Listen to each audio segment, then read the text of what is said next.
And we are a go.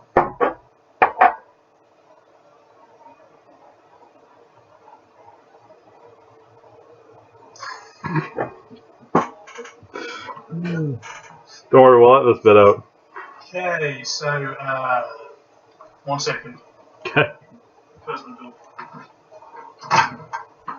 Nope.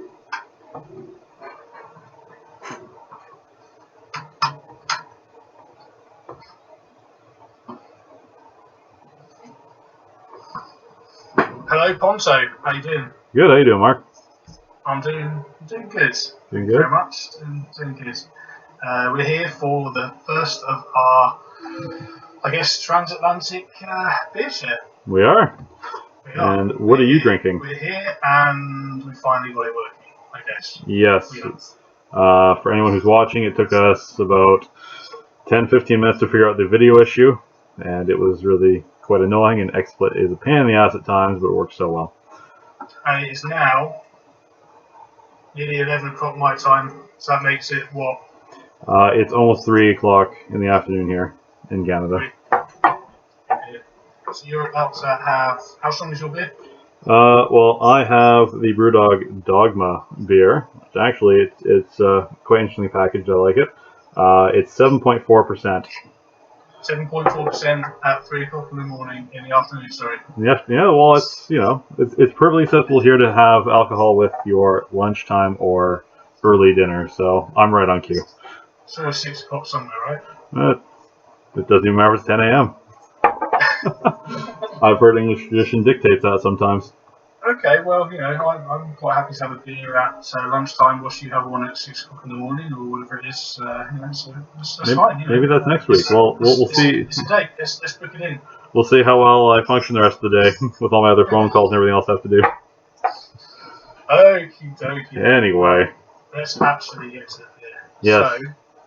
So, who wants to go first? So you have the Dogma. We both got Brewdog beers. You have the Dogma. I have well, it is another Brewdog beer, but it's actually brewed for Tesco, which is a major supermarket in the UK here for all our American or Canadian viewers.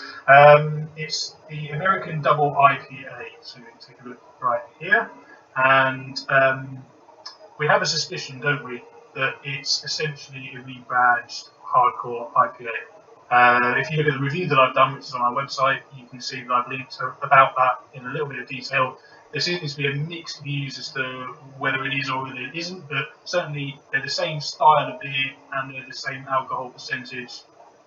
I kind of get the idea it's probably the same beer. What do you think? No, well, I had it the other week, actually, was meeting a friend of mine, and it had a lot of the same notes you were talking about in the hardcore IPA. So I feel very strongly that probably is, your suspicions are pretty well founded. There's a rumour, the rumour is that it's a slightly different hop profile, which, for all intent and purpose, I mean, it's the same, it's basically the same beer. There might be some slightly different hops, but none of that's confirmed as far as I can see from a little bit of research online. So we're treating it as the same beer today. But what will make an interesting post further down the line is if we do a little bit of an A/B test, if I can get hold of both, and maybe you get hold of the hardcore IPA and we do a bit of a discussion, and yeah, that could be a whole post in its own right, I suppose. Definitely can be. Or another video. While we're both drinking 9.4% beer at unreasonable hours of the day. Nice one. So what's the Dogma? Tell me a little bit more about that. Well, the Dogma, it's a Scotch-style ale. I haven't had it before. It seems quite interesting, though. And I'm expecting it's going to be a bit heavier and have some sweeter flavors in it. Maybe some honey, maybe some sweeter, really sweet fruit in it. It's really hard to say without trying it, but it looks like it'd be a good one for a nightcap. That said, I think we should open it. Yes. I have my trusty bottle opener on my keychain. And you've also got a wine corker on yours. Yeah, I have. I know. I mean, we're a website about beer, and I think I've let the team down. I feel a little bit of disappointment here. Sorry. Well, as long as you're drinking beer, that's fine, I guess. We'll let the people flog you online. Right, let's open up these.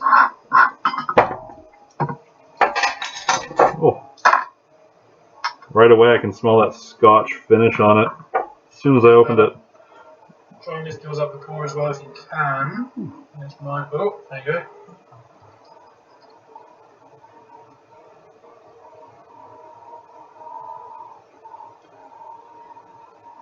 With a lovely head forming on this one too, which is nice to see. Too bad. It's quite fluffy on the top. It's dissipating relatively quickly, but it's nice. It's attractive. It's a lovely kind of amber hue to it. Again, unfortunately, because of the time zone difference, it's dark here. I'm in unnatural light, but you should be able to at least get some idea. If I back off the camera there, that's probably all true to the colour. A little reddish, I see. It's got that kind of frothy foam at the top. It looks a little more compact near the bottom there. Looks rather nice, actually. It's more red on the camera than it does here. It looks more gold and amber to me here, but whatever. Well, this one is obviously coffee coloured, really. And I've got the appropriate glass for coffee, actually. It's a latte glass, believe it or not. Beer latte glass for. Yeah, see, now I'm letting the team down. My other glasses are unfortunately dirty. With that, what kind of beer website are we running here? Well, it's very hodgepodge, obviously. You know, we have nothing to offer, obviously, except for some opinions and great beers. Having said that, what's that? That should be enough. I hope so. But this one here, it's very black, almost like a coffee. But you know, when I hold it to the light, it's actually got a bit of a reddish hue to it. And the foam at the top, if you can see that, actually I'll bring the camera down so you can see the top properly.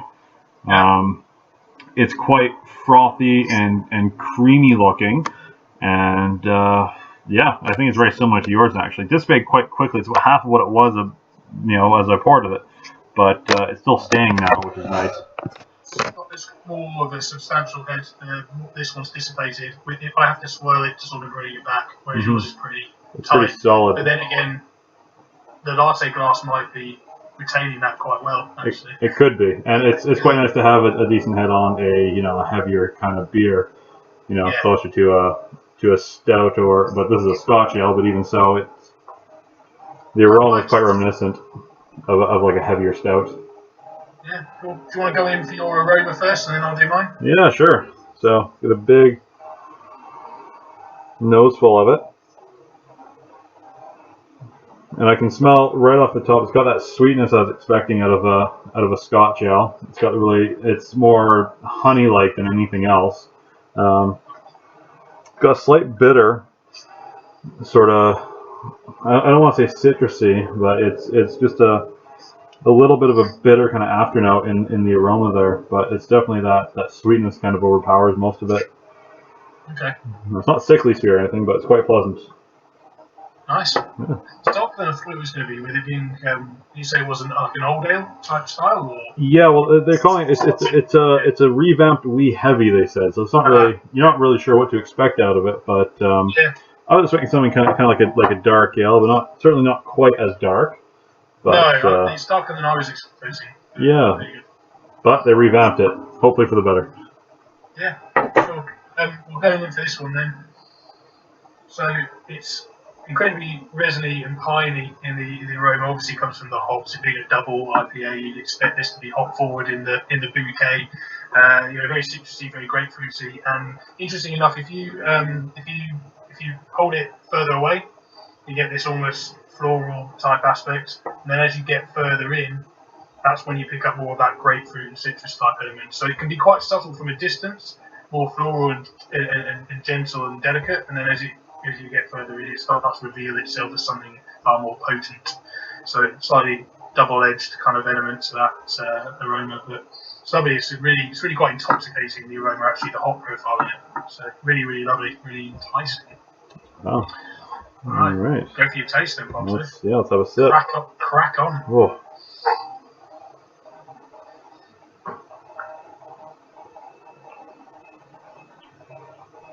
It is quite lovely, actually. It's I was actually expecting a bit of an alcohol kick to it, being that it was 7.4%, but it's actually hidden quite well, which I find quite often in Brewdog beers. They mask the high alcohol content with quite a complex array of flavors. There's definitely it's like a honey consistency when I scroll around a bit. You can definitely taste that. But it's also got a nice malty character that kind of balances it out. It's difficult to get that balance, can't it, when something's so sort of alcoholic? Yeah. It can easily just be treacle, but getting that balance between sweetness and bitterness, I guess, is the key. It's got a very nice aftertaste where it's actually more bready on the finish than anything else, but kind of like a sweet bread, like a sweet roll or something like that. I'm imagining the honey flavors kind of add to that, and just the general sweetness. So overall, I think it's quite balanced, and it's actually quite complex. There's some flavors now I can't actually pick out off the top of my head, but it's definitely added to it overall in terms of the body, and it does stick around for a bit, but it's not unpleasant. So yeah, sounds like a nice winter warmer to me. it's definitely more of a winter drink for most people, but it's so damn good. I drink it year round, I think. Lovely. What would you eat with it? Listen, I'd probably go with a heavier meal, which wouldn't do so well on a hot day, but I'm thinking more like a braised lamb or something of that sort. That's kind of been not necessarily candied, but something with a bit of a sweeter sort of flavor profile to it. So if you had like a mango-based dish, perhaps would be a nice addition. But you'd want like kind of the beef, like beef or something like that, or lamb. I think would go well with it. Roasted vegetables, maybe a bit. Definitely feel like a classic English roast dinner would be. Yeah. Or kind of an after dinner drink, maybe for after Christmas dinner, that kind of thing. Could be. I can see it's going really well with some desserts as well, with that sweet aftertaste in it. So yeah. Chocolate. I mean, I actually find sometimes that kind of thing. Quite well with chocolate. I mean, again, I'm not tasting the beer. So. Yeah, I don't think chocolate will go quite well because the sweetness isn't quite chocolatey or coffee based in the essence of it. It's more stuck around the honey and the bready flavor. So I think maybe like a pudding of some sort, like maybe a bread pudding or maybe something with like a honey based cake. Instead of having like frosting on top, they put like a honey glaze on it. Yeah. Something like that I think would go really well with it. Lovely. Yeah. Let's have a go at yours maybe. I think it's that sort of sweetness. Yeah, I can't wait. It's really inviting in the aroma. It sort of draws you in, and it's got that kind of lovely intoxicating kind of element. So I'm definitely keen to crack into this one. I'm going to go for it. So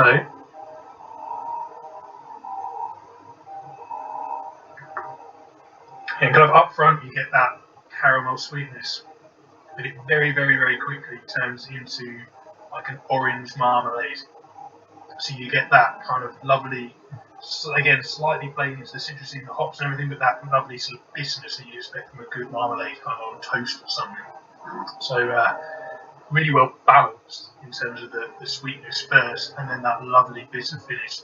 As it kind of goes down, obviously the hops are really the main thing that carry through. So it really plays into more of that kind of grapefruit bitterness that lingers. When we used to have beers at Central City, and we had the Imperial IPA there. Yes, which actually I did a review on a few weeks ago now.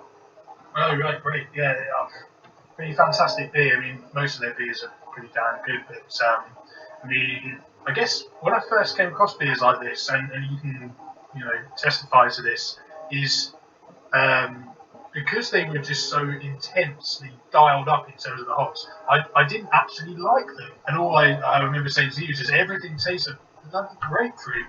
And so I didn't really like it, but I guess it's grown on me, and I've really come to become a bit of a hop head, to be honest with you. So, I mean, this definitely reminds me of that beer and those sort of experiences with that. And, you definitely get the impression that it's boozy, but you don't get the impression that it's unbalanced in any way. You get the impression that this is a drink to be sipped and enjoyed slowly, but it's not overpowering in any kind of way.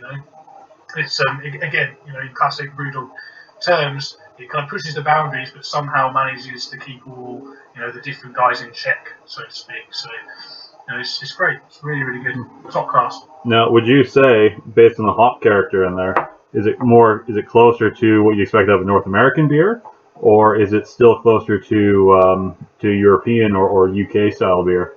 This is definitely North American hops all over. It's big, bold, citrusy, incredibly pungent and kind of resiny, and almost you get that real sort of alpha acid type element that you get from the kind of American hops. But typically you get from British hops much more earthy kind of floral characters out of it. And although there is a slight element of flora on the aroma of this, I definitely don't feel that translates into some sort of earthy floralness on the palate. So yeah, this is an American IPA as true to the label all the way through. Well, that's one thing I've definitely also at Brewdog over the years. They're not afraid to tell the truth and tell it like it is. As we found out with their they almost blacklisted a number of years ago at this point, which has thankfully been resolved. But yeah, that's just silly little bodies in the UK, to be perfectly honest with you, that just sort of very big brother type attitude that sometimes we have here with some of the government bodies. And I think that was a group called the Portman Group. I think that's what they were referring to, because it's on that Oz and James series, isn't it? It is, yes. They refer to that. Yeah, they've definitely played into the controversy in terms of their marketing. It works really well for them. They have that lovely Equity for Punk scheme as well, where they crowdfunded the business.